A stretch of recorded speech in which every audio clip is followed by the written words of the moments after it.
베드로 후서를 여러분이 읽다 보면은 전서하고 문체가 다른 것을 느껴질 거예요. 베드로 전서는 문체가 아름답습니다. 수려합니다. 격이 있습니다. 근데 베드로 후서는 거칩니다. 직설적이기도 하고요. 왜냐하면은 베드로 전서는 바로 실루아노, 신라의 도움을 받아서 실루아노가 대신 대피를 했다면은 이 베드로 후서는 베드로가 직접 기록한 말씀입니다. 전서가 네로의 박해가 심했던 초반에 기록된 말씀이라고 한다면은 후서는 베드로가 순교가 얼마 남지 않은 임박한 상황에서 이 말씀을 기록했습니다. 수신자는 소아시아 일대에 흩어져 있는 성도들입니다. 내용이 뭐냐? 이 후서 전체의 내용은요, 교회 내에 침투한 거짓 교사들에 대해서 말씀을 하고 있는데, 이들이 도덕적이고 교리적 유혹에 맞서서 정통 신앙을 가지고 지켜야 된다, 이걸 이야기하고 있습니다. 베드로 후서의 메시지는 크게 5가지예요.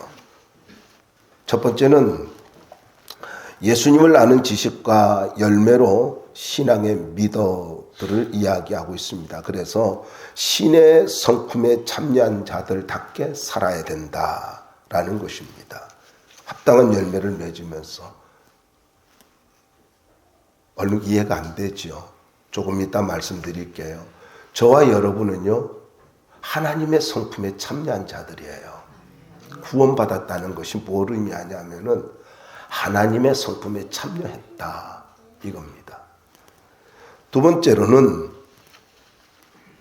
베드로 후서 3장에 나옵니다마는 성경 해석의 신중성을 이야기하고 있습니다. 함부로 해석하지 말라는 거예요. 저는 이 부분을 가지고 좀 생각하면서 제자 훈련은 참 중요합니다. 그리고 큐티는 제가 참 사랑하는 방법이기도 합니다.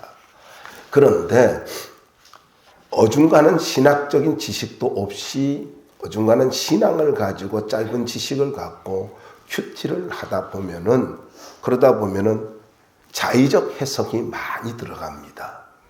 거기에서 이단이 나올 수 있고 거기에서 잘못된 신앙, 굴절된 신앙이 만들어질 수가 있다라는 것입니다. 그래서 이제 여기에 있는 예언의 영감성이라든가 신적 특성이라든가, 말이 좀 어렵나요? 이런 것들을 종합해가지고 때로는 문법을 가지고 보면서 당시의 시대적인 상황을 보면서 말씀을 해석해야 된다라는 것입니다. 세 번째로는 거짓 교사들의 주요 특성인 도덕적 부패성을 지적하고 있습니다. 거짓 교사들은 이제 교회 내에 침투해가지고 많은 성도들을 가지고 이제 미혹을 합니다마는 하나님 앞에서 저들의 도덕적 부패로 말미암아 반드시 하나님의 심판을 받게 될 것이다, 그걸 강조하고 있습니다. 네 번째는 재림의 확실성입니다. 예수님의 재림이 지연되는 것 같잖아요. 그래서 사람들은 이야기합니다. 거짓 교사들은, 아니 창조된 이래로, 이 지구가 창조된 이래로 뭐가 있었냐, 하나님이 간섭한 게 뭐냐, 그걸 이야기하고 있습니다. 아무런 변화가 없지 않느냐, 여전히 이 세상은 창조된 이래로 계속 진행되고 있다. 그런데 여기에 대해서 노아의 홍수를 이야기하면서 하나님이 노아의 홍수를 통해서 반드시 심판을 하신 것처럼 예수님은 이 땅에 반드시 심판하기 위해서 재림하신다, 그걸 말씀하고 있어요. 다섯 번째로는 재림신앙과 거룩한 생활의 관계를 이야기하고 있습니다. 그러니까 재림신앙이 뭐냐, 그건 다르게 말하면 거룩한 삶이다라는 거예요. 예수님이 오실 때를 기다리고 있는 재림신앙이라 한다면은 현세의 육체적인 만족으로 살아가지 않고 주님의 재림을 기대하면서 점도 없고 흠도 없이 거룩한 삶을 살려고 몸부림쳐야 된다라는 것입니다. 이게 진짜 신앙이라는 거예요. 여러분, 정말 예수님이 오실 것을 믿습니까? 그렇다면은 내가 주님을 기다리면서 날마다 주님과 동행하며 살아야 되고 거룩한 삶을 살아야 되는 것입니다. 현실에 거기에 묶여서 살아가는 사람들이 되어서는 안 된다라는 거예요. 자, 본문으로 들어가면 1절과 2절은 이제 서론인데요. 베드로는 자신을 두 가지로 설명을 하고 있습니다. 자기를 소개하고 있는데 자기는 예수 그리스도의 종이래요. 여기 종이라는 말은 둘로스라는 말로서 자기에게 그 어떤 권한이 없고 주인에게 완전히 예속된 노예를 이야기합니다. 그러니까 생사 여탈권이 누구에게 있느냐? 주인에게 있다 하는 것이 바로 이 둘로스예요. 그런데 사도 이 베드로는 나는 완전히 예수님께 붙잡힌 노예와 같다. 둘로스다. 그래서 나의 의견은 중요하지 않고 나의 모든 것은 예수님께 있는 것이다 라고 이야기를 하고 있습니다. 그러면서 자기 자신을 사도라고 아포스톨로스라고 이야기를 하고 있습니다. 이 사도라는 말은 아포스톨로스라고 하는 말은 명령을 가지고 보냄을 받은 자, 이게 간단하게 축약하면 보냄받은 자, 이거 사명 가지고 보냄받은 자 이렇게 이해하시면 됩니다. 그러니까 베드로는 자신의 모든 것은 예수님의 권위를 위임받아서 대리자로서 사역을 하는 바로 사도와 같은 사람이다. 사도다 이렇게 이야기하고 있는 것입니다. 자, 그런데 여러분이 보면 시몬 베드로라는 말이 본인이 직접 이야기하고 있잖아요. 저는 이 말씀이 재밌어요. 여러분이 하나의 팁을 알려드릴게요. 성경을 읽을 때 특별히 복음서를 읽으면서 시몬 베드로가 나올 때는요, 이름이 같이 나. 시몬이 베드로고 베드로가 시몬이에요. 근데 시몬이라고 하는 말은 구약의 야곱의 아들이죠. 시므온의 이것이 헬라어로 번역된 것이 시몬입니다. 그런데 재밌지 않습니까?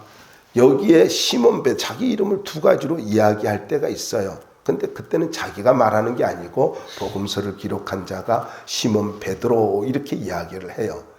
그건 뭐냐면은 베드로의 인생의 전환점이 일어날 때마다 시몬 베드로라고 하는 말을 동시에 기록하고 있습니다.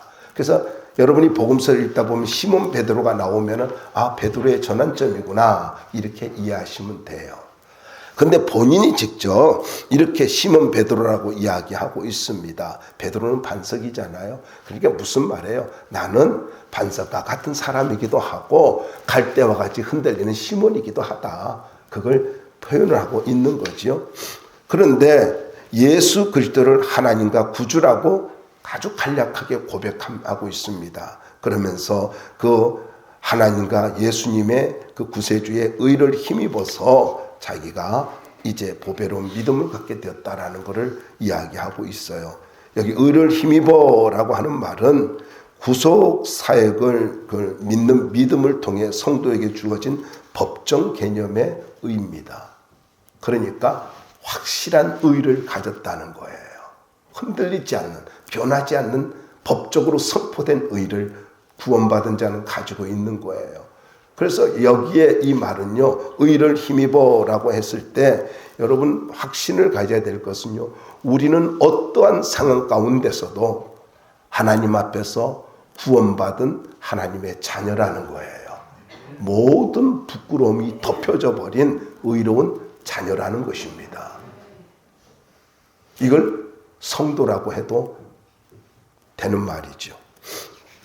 뭐 또 이야기해 보면 속성적 개념의 의다 뭐 이런데 그건 넘어가고요. 동일하게 보배로운 그 믿음을 이야기하고 있는데 여기 동일하게 보배롭다라는 말은요, 동일하게 존귀하다, 같은 특권을 가졌다라는 뜻입니다. 그러니까 지금 이 수신자 성도들도 이 편지를 읽는 성도들도 자기도 똑같이 뭐를요? 보배로운 그런 믿음, 그런 특권을 가진 자들이다 라는 이야기입니다.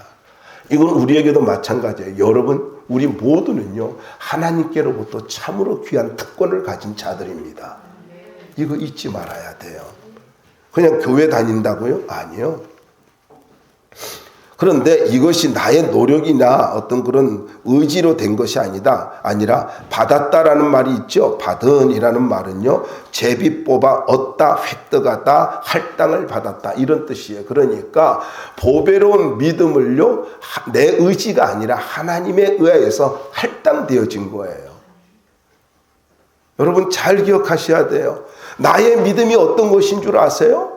나의 믿음이 내가 믿어가지고 된 것인가요? 내가 뭔가 노력해서 만들어진 건가요? 아니에요. 하나님께서 내가 복음을 가지고 깨달을 수 있도록 믿음을 주셨고요. 그렇게 그 믿었을 때 나에게 하나님이 보배로운 믿음을 가지고 할당해 준 거예요.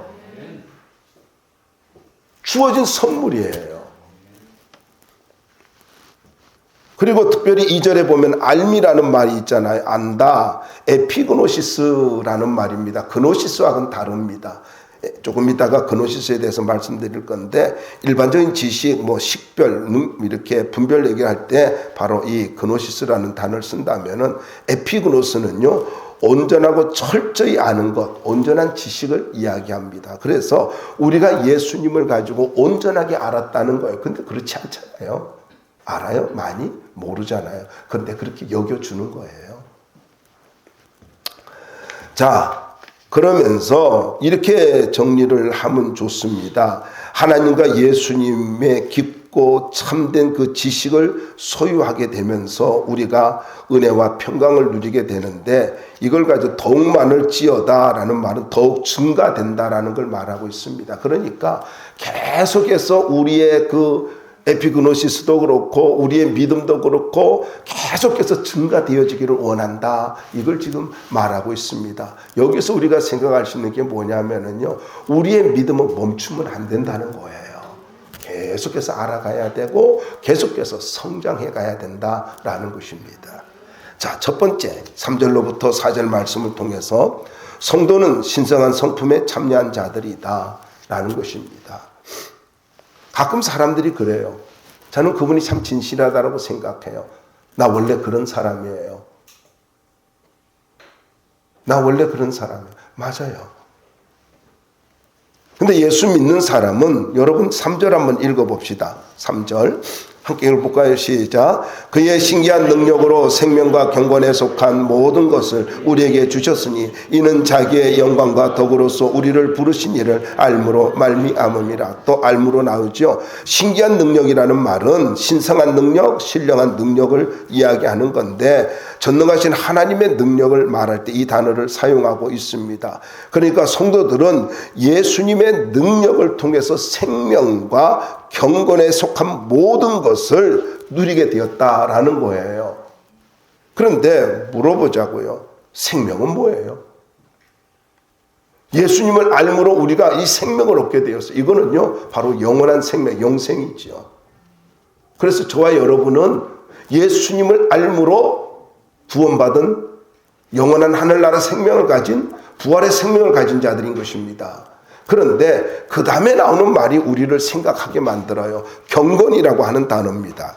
유세베이아라고 하는 헬라어인데, 경건이라고 하는 말, 이 말은요, 올바르게 좋게라는 그 말과 예배하다, 경건하다라는 말의 합성어입니다. 그러니까 경건이 뭐냐? 경건이 뭐냐면은 우리가 이렇게 사람들이 볼 때 바리새인들 같이 두 손 들고 하늘을 향해서 기도하는 거룩한 모습, 속 보면은 어떤 종교에서 거룩하게 하는 이런 모습, 이게 경건 아니라는 거예요. 경건이 뭐냐? 예수 믿는 사람은 경건이 있어야 돼요. 근데 이 경건이 뭐냐 하면요, 하나님 앞에서 올바르게 예배하는 자가 경건한 자라는 거예요. 정리하십시오. 잘 정리하십시오. 누가 경건한 자라고요? 하나님 앞에 참된 예배 드리는 자가 경건한 거예요. 물론 봉사도 해야 되죠. 잘 섬겨야 되죠. 그런데 여러분, 하나님 앞에 예배 잘 드리면은, 하나님이 기뻐하는 예배 드리면은 봉사할 수밖에 없고요, 헌신할 수밖에 없고요, 하나님과 동행할 수밖에 없습니다. 기도할 수밖에 없어요. 올바른 예배를 드리지 않으니까, 경건한 자로서 예배를 드리지 아니하니까 거기에 시험이 들고 거기에 여러 가지 일들이 그렇게 생겨나는 것입니다. 여러분, 하나님이 기뻐하는 참된 예배를 드리시기 바랍니다. 이 사람이 경건한 사람이에요.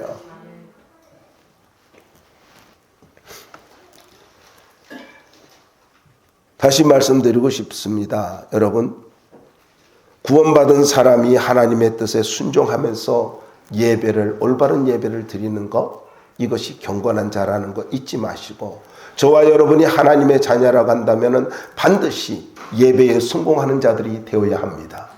예배에 성공하는 자들이. 몸만 참석하는 게 아니에요.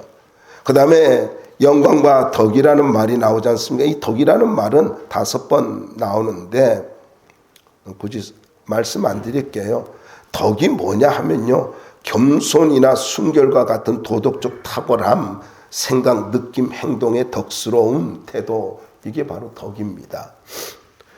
자, 그런데 예수님의 십자가의 대속과 부활에 기초를 해서 이제 우리가 구원을 받게 된 것인데, 그러니까 쉽게 말하면 이겁니다. 우리는 은혜로 구원받은 자예요. 이것이 기초예요. 그래서 우리는 은혜 없이는 아무것도 없어요. 은혜 없이는요. 십자가의 은혜 때문에 우리가 예수님 알게 된 거잖아요. 자, 그러면서 4절 말씀 볼까요? 십자가 복음으로 구원받은 성도들에게 보배롭고 지극히 큰 약속을 주셨대요. 근데 이 약속이라고 하는 단어는 이전에 약속된 것들이라는 뜻입니다. 그러니까 믿는 자들에게 주시는 하나님의 확실한 약속이 있다라는 거예요. 그 대표적인 약속이 무엇입니까? 새하늘과 새 땅입니다. 먼 날 우리는 반드시 천국 갈 것이다. 그래서 요한복음 5장 24절에 보면은요, 뭐라고 합니까? 사망에서 생명으로 옮겼느니라. 이렇게 말하고 있어요. 그리고 주사라는 말이 재밌습니다. 이게 아주 좋은 말입니다. 이 말이 무슨 말이냐면은 선물을 주셨다라는 거예요. 그래서 이렇게 정리하시면 돼요. 우리가 구원받은 것도 선물이고요, 천국에 들어가는 것도 선물입니다. 내 노력 아닙니다. 다 선물이에요. 저는 가끔 혼자 이런 생각해요. 그때 주님이 오셔가지고 우리가 천국에 들어갔을 때에 나의 지난날의 모든 삶을 돌이켜보면서 얼마나 우리가 통곡하게 될까, 그런 생각을 해요. 어느 날 성경을 읽다가 요한계시록에서 천국에 갔는데 우리 주님이 그 눈에서 눈물을 닦아주신대요. 저는 이걸 2가지로 이해를 합니다. 하나는 너무나 많은 어려운 가운데서 견뎌온 것을 가지고 우리 주님께서 위로해 주시면서 우리의 눈물을 닦아주실 것이고, 또 한 가지는 내가 왜 이 땅을 살아오면서 왜 그렇게 믿음으로 살지 못했을까? 왜 그때 감정의 노예가 되었을까? 환경의 노예가 되었을까? 왜 그렇게 내가 억울하게 내 인생이 모든 환경과 사람과 그리고 여건에 내가 휘둘렸고 유린당했을까? 이 괴로움 때문에 통곡할 것이다 라는 생각을 하게 되었습니다. 여러분, 눈물을 닦아주지만은요, 얼마나 후회스러운 거예요. 지난 금요일날 말씀드렸죠. 믿음은요, 가치입니다. 가치예요. 그 다음에 썩어질 것에서 피했대요. 이 썩어진다라고 하는 말은 부패, 멸망이라는 뜻이거든요. 그런데 이거는 육체적으로 썩어질 뿐만 아니라 정신적으로, 도덕적으로까지 부패해가지고 썩은 것을 이야기합니다. 그러니까 저와 여러분이 구원을 받았다는 것은 무엇을 이야기하냐면, 여기 피하여라는 말이 있잖아요. 무엇으로부터 피하여 도망하다라는 것인데, 우리가 구원받았다는 것은요, 세상에 썩어질 것들로부터 우리가요, 예수님에 의해서 우리가 도망가버린 거, 피하게 된 것을 이야기합니다. 신앙은 여러분, 내가 지키는 것입니다. 지켜야 돼요. 저절로 주어지는 거 아닙니다. 아니 믿음이 주어졌잖아요. 그 다음에 그거를 지켜야 된다고요. 그래서 선택이에요. 믿음은 선택이고 그리고 믿음은 가치입니다. 가치 있는 것이니까 선택해야 되죠. 이걸 제가 말씀 묵상하다가 이래서 이게 중요하구나. 자, 우리가 구원받았다는 것은요, 썩어질 것으로부터 우리가 구출받은 것과 같은 거예요. 이걸 가지고 구약에서는 출애굽이라 이렇게 이야기합니다. 출애굽. 그것은 바로 애굽에서부터 건짐을 받았잖아요. 근데 그걸로 끝났나요? 아니에요.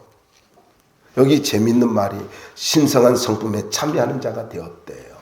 자, 이스라엘 백성들은 출애굽을 해가지고 가나안 땅으로 가면서 변화의 삶을 살아갑니다. 우리는 어떤 사람이에요? 우리는 세상으로부터, 애국과 같은 세상으로부터 건짐을 받아가지고 예수님의 성품에 참여하는 자가 되는 거예요. 그래야 하나님께서 우리에게 주시는 모든 예수 안에 있는 풍성한 복을, 풍성한 그런 은혜를 누리며 살 수가 있는 것입니다. 주님이 그랬잖아요. 내가 온 것은 양으로 생명을 얻게 하고 더 풍성히 얻게 하라는 이것이라. 예수 안에서 풍성한 삶을 살아가려면요, 내가 하나님 앞에서 준비되어야 합니다. 준비되어야 돼요. 특별히 성품이라는 말이 있죠. 이거는 본질, 본성을 이야기합니다. 근데 이게 어떻게 해요? 예수님 안에서 성령의 교제를 통해서 바로 우리의 본질이 변화되기 시작하는 것입니다. 구원받았잖아요. 여러분 안에 예수님 계시고 여러분 안에 성령님 계시잖아요. 그러면 그분과 이제는 교통하며 살아야 돼요. 언제 어느 곳에서 누구와 만나든지 간에 언제나 우리는 하나님 앞에서 있다라는 것, 코람데오의 삶을 살아야 되고 그곳에서 성령의 인도함을 물으면서 우리는 주님과 교통하면서 성령의 교통함 속에서 우리는 살아야 된다라는 것입니다. 그럴 때 우리는 예수님을 닮아갈 수가 있는 거예요. 두 번째입니다. 성도가 맺어야 열매입니다. 5절로부터 9절까지 말씀인데 8가지 열매가 나오지 5절로부터 7절까지는요. 근데 거기에 그러므로라는 말이 있죠. 그러므로라는 말은요. 바로 이러한 이유 때문에 라는 뜻입니다. 그러므로라는 말은 바로 이러한 이유 때문에. 그리고 7절에 보면은 사랑을 더하라 라는 말이 있잖아요. 이게 풍부하게 공급하고 지원하라 이런 뜻입니다. 자, 이 두 단어를 생각하면서 우리가 한번 여기 8가지의 덕목을 좀 생각해 볼까요? 믿음. 왜 하필 믿음을 처음으로 시작했을까요? 여러분, 믿음이 없으면 기초가 없는 거예요. 믿음이 잘못되면 시작이 잘못된 거예요. 그래서 저는 여러분들에게 꼭 부탁드리고 싶습니다. 간절하게 부탁드리고 싶어요. 이제 나이 같은 목사로서 여러분에게 부탁하고 싶은 것은요, 여러분의 믿음이 깨끗해지도록 유지하시기 바랍니다. 깨끗해져야 돼요. 믿음이 한번 더러워지고 믿음이 한번 지저분해지면은요, 그거 회복하는데 오래 갑니다. 오래 가요. 누구도 해줄 수가 없어요. 꼭 부탁드려요. 여러분, 믿음을 깨끗하게 유지하십시오. 그래야 인생이 아름답게 세워질 수 있어요. 그 유다서에 나옵니다. 믿음으로 우리가 인생을 건축하는 거예요. 두 번째로 보면은 믿음의 덕이래요. 믿음의 덕. 여러분, 이 덕은요, 도덕적 탁월성을 이야기하는데 참 재밌지 않습니까? 우리는 믿음이 다라고 생각해요. 근데 이렇게 설명하면 좋을 것 같아요. 믿음은 하나의 원리와 같습니다. 좌우의 날성검과 같습니다. 그런데 덕은요, 그 날성검을 잘 품어주는 칼집과 같은 거예요. 칼집과 같은 거예요. 그래서 믿음이 성숙한 사람일수록 눈에 정확하게 보입니다. 저러면 안 되는데? 하고 판단이 되어져요. 그러면은 그걸 가지고 지적하고 그걸 가지고 책망하는 것이 아니라 뭐가 있어야 된다고요? 덕이 있어야 된다라는 거예요. 누군가가 대화를 나누면서 자꾸 누구를 가지고 지적을 하고 판단을 하는 거는 아직도 이 사람이 미숙한 사람이라는 거예요. 성숙함이 없어요. 여러분 잊지 마세요. 덕이 없는 믿음은 많은 사람들에게 상처를 주고요. 하나님의 영광이 가리워지게 되고 더 나아가서 복음의 문이 닫혀지게 됩니다. 그래서 믿음은요, 뭐가 있어야 돼요? 덕이 있어야 돼요. 자, 덕은 있는데 지식이 없다 해봐요. 이런 표현 좀 쓸게요. 머리가 안 돌아가고 좀 맹하다 해봐요. 그건 덕이 있는 게 아니죠. 모자라서 뭔가를 분별을 못하는 거잖아요. 바로 여기 지식, 이것이 바로 그노시스입니다. 이게 그노시스예요. 다시 말씀드리면은 덕스러운 생활에 필요한 하나님의 뜻과 목적에 대한 식별력을 이야기합니다. 다시 더 쉽게 말하면 지혜와 통찰력입니다. 지식은요, 지혜와 통찰력. 이것이 좋은 것인지 나쁜 것인지, 이게 올바른 것인지 잘못된 것인지, 이걸 가지고 정확하게 분별할 수 있는 그러한 지식이 있어야 된다라는 것입니다. 지식이 없어서 망한다 그랬고요. 지식이 없어서 여러분 사람들에게 좋지 않는 대접을 받는 거고요. 판단받는 거예요. 네 번째입니다. 자, 지식이 있어요. 통찰력이 있어요. 그런데 뭐가 있어야 된다고요? 절제가 있어야 된대요. 절제. 이 절제라고 하는 것은 자제력이죠. 고대 그리스 사상과 철학적 그 윤리학에서는요, 이 절제를 가장 그 높은 덕으로 평가했다고 합니다. 근데 여러분, 죄성을 가진 인간은 절제하기가 어렵지 않습니까? 그런데 언제 우리가 절제할 수 있죠? 나이 먹으면 절제하나요? 제 가까운 95살 드신 권사님이 보니까 95이 됐는데도 절제가 없더라고요. 여러분, 절제는요, 우리가 할 수 있는 게 아니에요.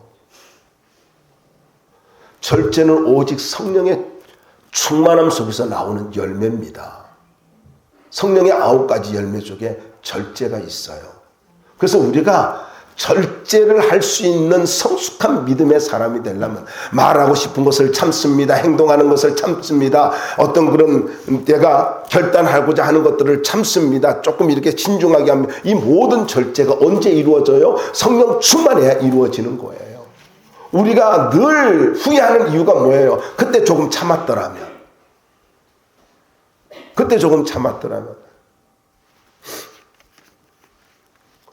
재미있는 이야기를 들었습니다. 어떤 분이 주식을 했대요. 주식을 했는데 주가가 계속 올라가길래요. 아, 이거 사두면 좋겠다고요. 근데 샀는데 최고 높을 때 사버린 거예요. 딱 샀는데 떨어지기 시작하더래요. 절제를 못한 거죠.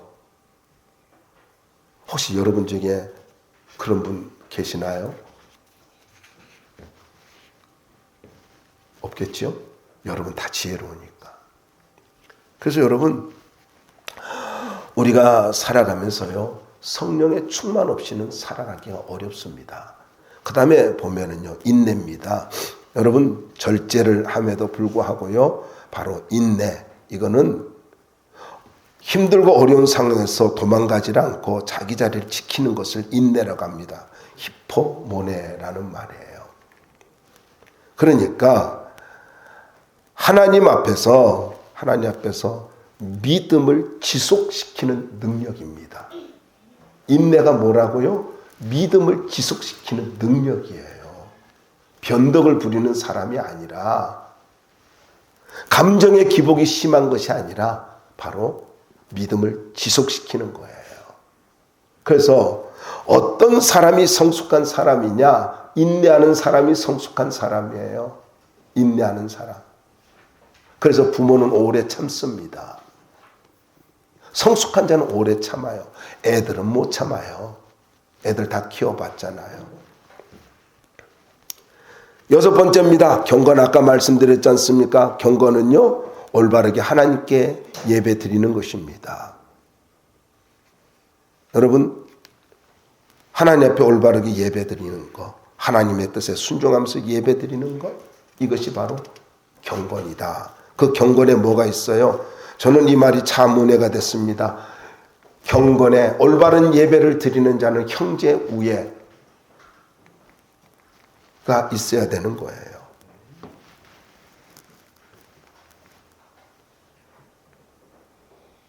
이거는 관계입니다. 예배를 가지고 은혜 받았다 하는데 관계가 안 좋다. 이거는 문제가 있는 거예요. 그 다음에 나오는 말이 사랑이죠. 사랑을 가지고 더하라. 그러니까 모든 덕목 중에 가장 아름다운 덕목이 바로 으뜸이 사랑이잖아요. 그래서 저는 여러분들에게 부탁하고 싶습니다. 여러분의 가슴을 사랑으로 채우시기 바랍니다. 사랑으로 채우십시오. 근데 내 힘으로 안 되잖아요. 왜요? 사랑은 하나님의 속성이잖아요.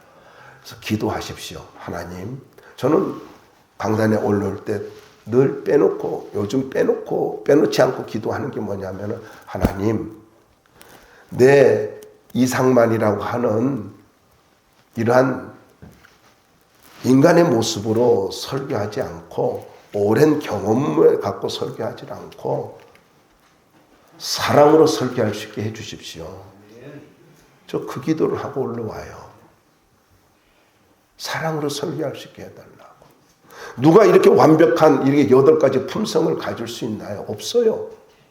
제가 이제 요즘 많이 생각하는 게 그겁니다. 성령의 충만함과 함께 성령의 그 9가지 열매, 여기에 8가지 열매를 이렇게 보면서 인격이구나. 그리고 사랑으로 가면은 다 되겠구나.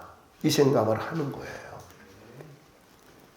여러분, 사랑은 하나님의 속성이고 성령의 열매이고 하나님의 사람에게, 디모데전서 6장 11절에 보면은 반드시 하나님의 사람에게 갖춰야 할 인격이라고 말씀하고 있습니다.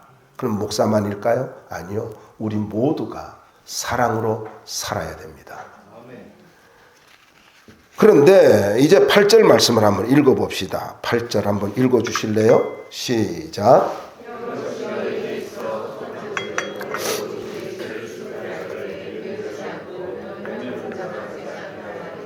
자, 쉽게 말하면 이겁니다. 여기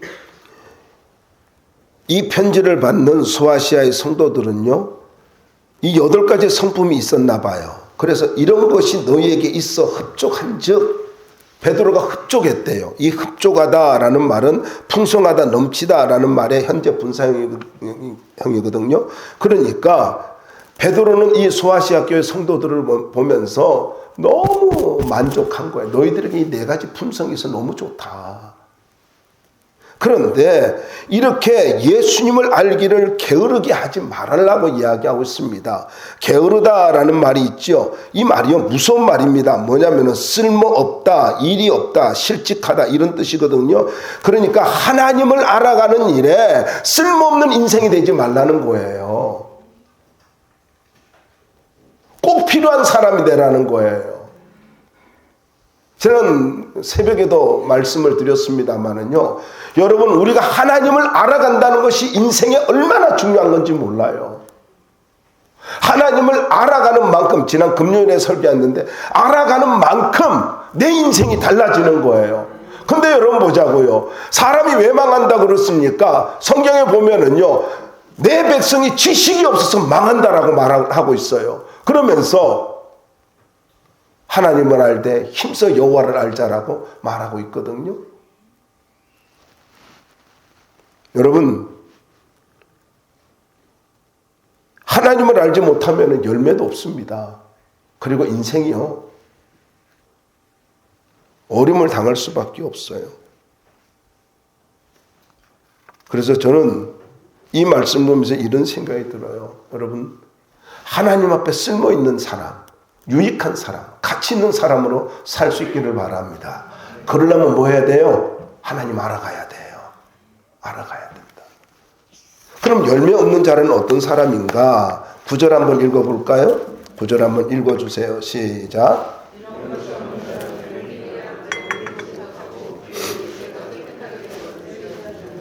네, 여러분, 열매 없는 자를 맹인이래요. 근데 단순히 시각장애인이 아니라 이거보다 더 심각한 상태를 이야기를 하고 있습니다. 진리를 보기를 거절하는 사람, 보지 못하는 자들을 가지고 은유적으로 표현할 때 이 말을 쓰거든요. 그러니까 열매가 없는 사람은 어떤 사람이냐? 맹인과 같대요. 그 다음에 멀리 보지 못하는 자래요. 멀리 보지 못하는 자. 이 멀리 보지 못하는 자를 어렴풋이 보다, 단지 가까이 있는 것만 본다, 이런 뜻이거든요. 그러니까 영적 안목이 어두워진 자인데, 쉽게 말씀드려 정리해 드릴게요. 바로 영적 근시 아니라는 것입니다. 영적 근시. 열매 없다는 것은요, 영적 근시예요. 멀리 보지 못한다는 겁니다. 그리고 그 다음에 여러분이 9절에 보면 이런 말씀이 있죠. 그의 옛죄가 깨끗하게 된 것을 잊었느니라. 은혜를 잊어버린 자다. 그러니까 내가 영적으로 성숙하지 못하고 내가 인격적인 열매를 맺지 못하고 살아가는 거, 어떤 한 곳에 그렇게 매여 있고 구원의 은혜를 잊어버리고 살아가는 자, 이런 사람들은요, 하나님 앞에서 어떤 사람이라고요? 정말로 악한 자라는 것입니다. 그리고 9절 다시 보세요. 깨끗게 하심이라는 말이 나오죠. 모든 더러운 것을 깨끗이 씻어낸다라는 것이거든요. 그러니까 우리가 예수님을 통해서 깨끗하게 됐잖아요. 그거 은혜 잊어버리면 안 돼요. 그거 은혜 잊어버리면. 근데 문제는 옛날의 삶으로, 여러분 간단해요. 예배 안 드리고 신앙생활 하는 거, 그거 옛날로 돌아간 거예요. 예배 안 드리는 거, 여기 바로 영적 근시고 은혜를 잊어버린 자고 맹인이래요. 무섭게. 여러분, 저는요 이렇게 생각해요. 하나님의 은혜가 언제까지고 계속된다라고 생각하네요. 어느 날 여러분 열왕기 하를 보면은, 또 역대하를 보면은요 이런 말씀이 있어요. 만회할 수 없게 되었더라. 하나님의 은혜를 만회할 수 없게 되었더라. 므낫세 이후로 계속해서 남쪽 유다가 범죄하니까 만회할 수 없게 되었대요. 시드기야 시대가 가지고. 그리고 망해요. 바벨론에게 철저하게 망합니다.